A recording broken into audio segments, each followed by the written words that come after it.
Warning, I am not responsible for anything that goes wrong in your repairs. I will inform you that what I did and showed you is what worked in my radio. Doesn't mean it'll work in yours. Also, this is specifically for this Grundig. It'll work in probably other Grundigs and with other selenium rectifiers of this type. And also note, you might need a resistor. In this case, I didn't need one. And as you can see down below, or in the middle of your screen, is the list of parts you need prior to watching this. Are you uneducated in radio repair? Well, today we're going to help you with that. Today we're going to be talking about selenium rectifiers and how to work on them. So let's get into that. So welcome to my shop. Today we're going to be talking about replacing a specific type of selenium rectifier. So this is my Grundig 1088. It's the Majestic USA model, whatever, you know. I've already worked on this. It's already put back together. Everything's good. Now, don't look at the finish. I have, where is it? Beeswax on the finish. This stuff right here. This is called Skidmore's. It's really good, actually. So today we'll be talking about just how to replace those. There are videos online, and I just wanted to give my version of how to replace them. So where did I even put the... So wait, hang on. So this right here is your classic selenium rectifier, or no, sorry, for the Grundigs it is. This is just a Siemens, selenium rectifier. As you can see, it's all banged up because I took it apart and dismantled it thinking I could actually use this. It's like just reusing it for the thing, but I ended up not being able to because it was too small. So that was great. Now, remember, these instructions apply for only this selenium rectifier only. If you want to find, like, say you have the accordion-looking one, then that's where you do a different method. I'm showing you the method for this.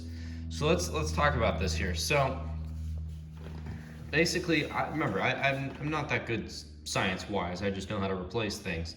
So as you can see, we have a squiggly line. I think it's like AC or something. And then you have the plus, and then you have squiggly line, and then you have the minus. Really simple stuff. Now in this case, I should be showing a photo somewhere. Basically, the negative is going to ground, and squiggly line, I think, is the AC. That is going, both of those are connected to white wires coming from the transformer. And then the plus is going to our electrolytic capacitor, and then a red wire that I think goes to the output transformer. I gotta look on the schematic.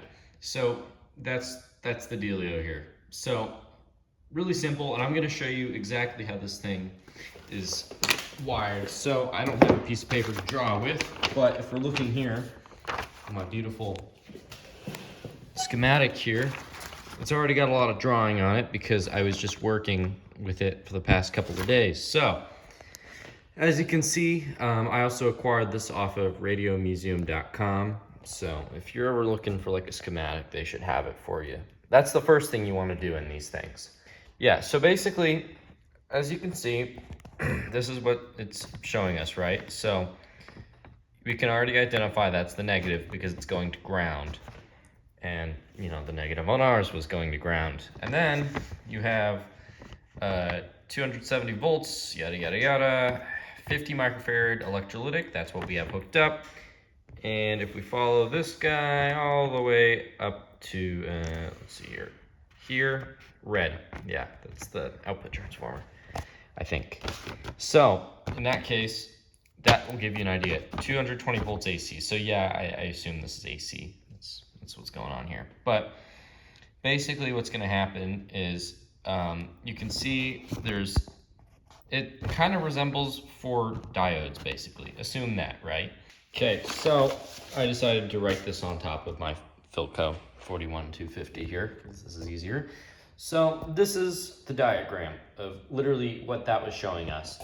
The 2 white ACs go here. This is minus, this is plus. The minus, obviously, as I mentioned, goes to ground, plus goes to electrolytic. Really simple.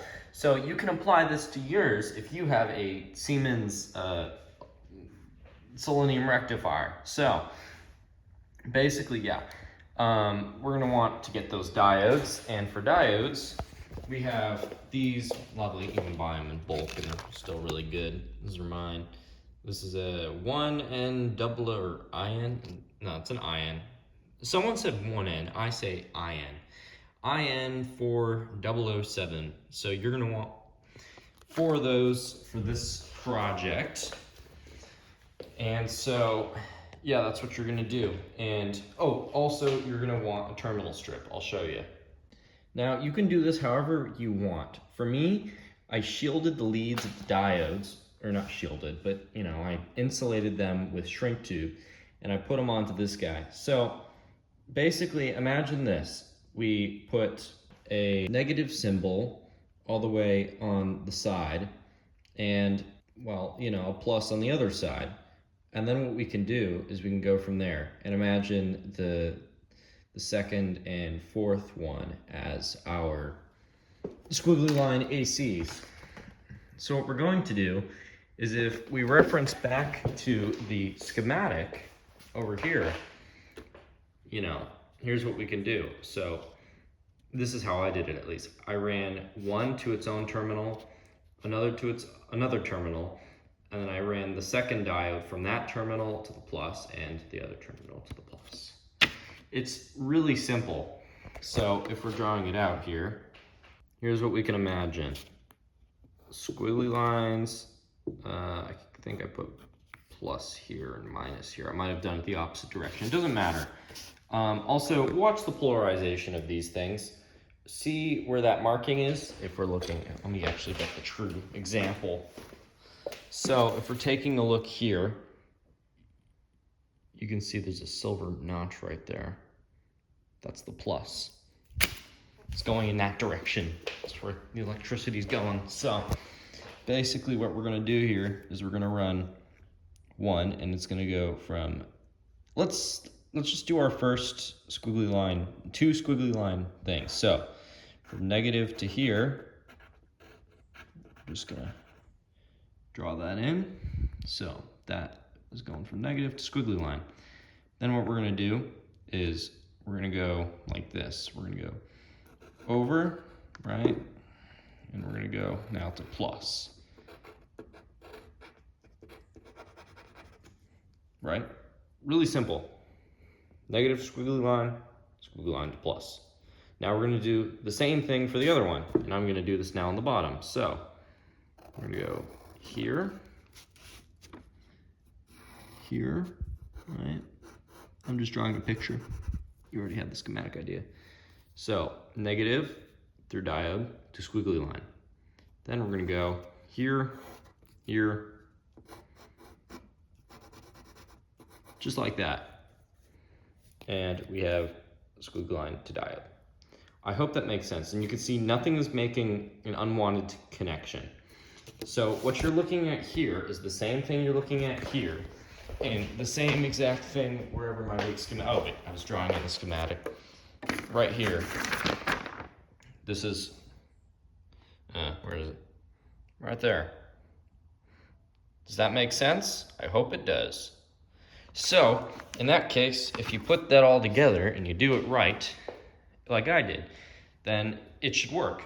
Because what you can do here is, if you don't just professionally rebuild these things, this was just too small for me to work on, so I put it in my fun, cool parts jar. And so what I did is I just used the terminal strip. So once you put it in that sequence, remember the way you put things in. Regarding, let's go back here. So I know this was a question I had for a couple of minutes and I realized. So in my case, it doesn't quite matter what's going to the squiggly lines because both of them are white wires going from our transformer. But you can see there's a ground and a 270. Now, if you're not stupid, you should be able to get this. Identify what is in the circuit, and that way, you know, you can put it up to the schematic. I hope you know how to read a schematic. If you can't, then you got some issues. I can't either, but I can still do this, and that says something. So, in that case, this is really easy. It doesn't really matter what is actually connected to either of the squiggly lines. The only thing that matters is that you're connecting the right things that were originally hooked up to squiggly lines. Okay, and it also matters the polarization. So I cannot just put the plus side of this new rectifier we just built onto the negative side, which is going to ground. So just remember that, okay? Really easy thing to comprehend, and I hope that you can comprehend this. So anyways, I hope that gives you a better idea of how to replace the selenium rectifiers. In the comments section, go ahead and leave a question. I'll see it next year and answer. So, yeah. And also, I highly suggest also going onto like subreddits like Vintage Radios, and that's another place where you can get plenty of help if you need help with that stuff. I hope I was helpful, and subscribe for more uneducated advice. I guess we can call it that, yeah. Subscribe for more of that, and see you around.